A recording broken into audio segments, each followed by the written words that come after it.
Hi! Hello! Welcome back to my YouTube channel Sarasu Eluru. ఎవరైనా మన channel first time చూస్తున్నట్లయితే like చేయండి, షేర్ చేయండి.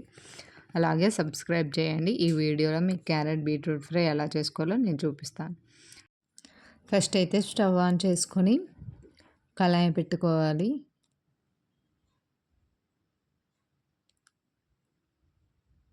కళాయి కొద్దిగా హీట్ ఎక్కిన తర్వాత 2 ఆర్ 3 టేబుల్ స్పూన్ల ఆయిల్ యాడ్ చేసుకోవాలి. ఫ్రై కొంచెం మనకి ఎక్కువ ఆయిలే పడుతుంది కనుక మనం ఎక్స్ట్రా ఆయిల్ అనేది యాడ్ చేయాలి.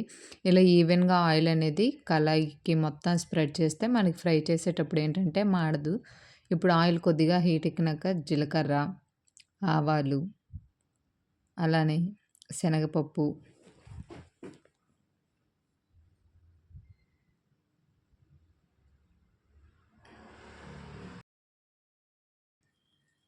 కొద్దిగా మినపగుళ్ళు,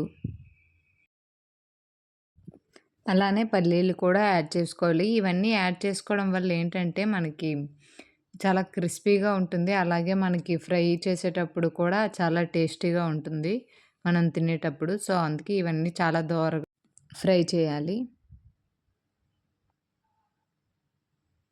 వీడియోలో చూస్తున్నారు కదా! ముందుగుండా మనం ఏదైతే కట్ చేసి పెట్టుకున్న ఆనియన్స్, అలానే బీట్రూట్, క్యారెట్, ఎల్లిపాయ, అలానే పచ్చిమిర్చి. క్యారెట్ అండ్ బీట్రూట్ వీలైనంత చిన్నగా చాలా గుండగా ఫ్రై చేసుకోండి. అప్పుడే మనకి ఏంటంటే ఫ్రై అనేది చాలా తొందరగా అయిపోతుంది కష్టం లేకుండా. ఇప్పుడు ఏదైతే మనం కట్ చేసి పెట్టుకున్న పచ్చిమిర్చి ఉందో దాన్ని వేసుకొని ఫ్రై చేయాలి.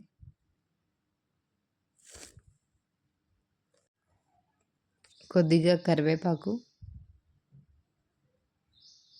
కూడా యాడ్ చేసుకొని మంచిగా ఫ్రై చేసుకోవాలి ఈ వీడియోలో చూసినట్టు.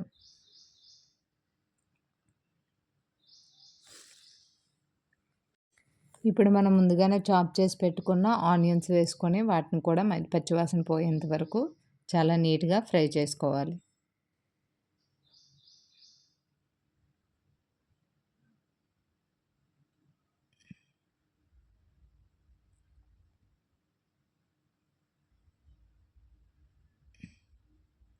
ఇప్పుడు ఏదైతే మన ఎల్లిపాయ దంచి పెట్టుకున్నామో దాన్ని కూడా వేసుకొని ఏంటంటే అది పచ్చివాసన పోయేంత వరకు దాన్ని ఫ్రై చేసుకోవాలి.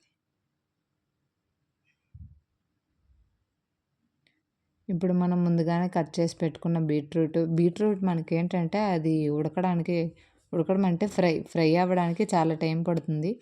నేను ఇక్కడ ఏంటంటే పచ్చి బఠానీ ఆల్రెడీ నేను నానబెట్టుకొని ఉన్నాయి. కొంచెం వేరే రెసిపీలోనే కొంచెం మిగిలిపోతే నేను ఇందులో యాడ్ చేసుకున్నాను. మీరు మస్ట్ అండ్ షుడ్‌గా యాడ్ చేసుకోవాలని ఏం లేదు. మీరు దాన్ని స్కిప్ చేసేయొచ్చు.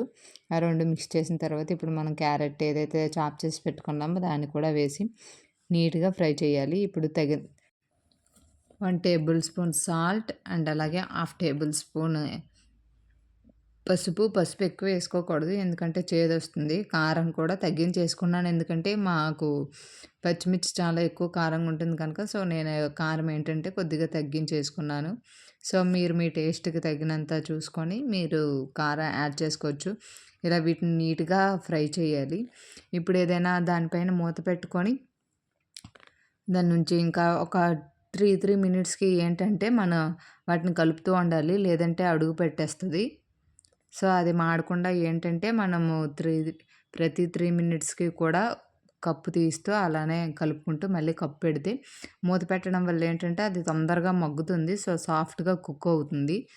ఇలా ఒక 4-5 టైమ్స్ చేయండి. ఒక 15 మినిట్స్ ఉడికిస్తే అది నీట్‌గా కుక్ అవుతుంది. చూస్తున్నారు కదా వీడియోలో.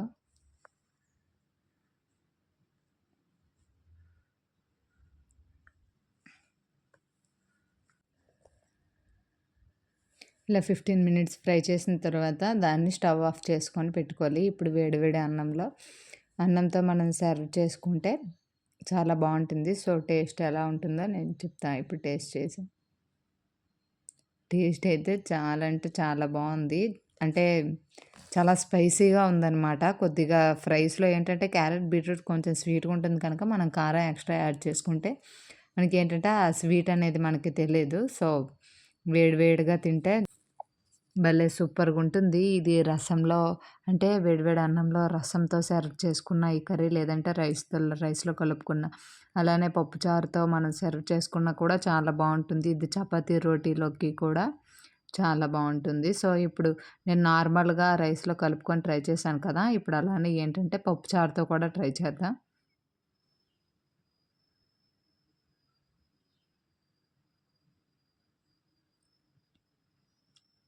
ఖచ్చితంగా మీరు కూడా ఈ రెసిపీ ట్రై చేయండి. ట్రై చేసి మీకెలా వచ్చిందో నాకు కామెంట్ బాక్స్‌లో ఖచ్చితంగా కామెంట్ చేసి చెప్పండి. సూపర్ టేస్ట్ అయితే పప్పుచారుతో కూడా చాలా బావుంది. సో, ఖచ్చితంగా మీరు ట్రై చేయండి. Thanks for watching the video. Bye bye.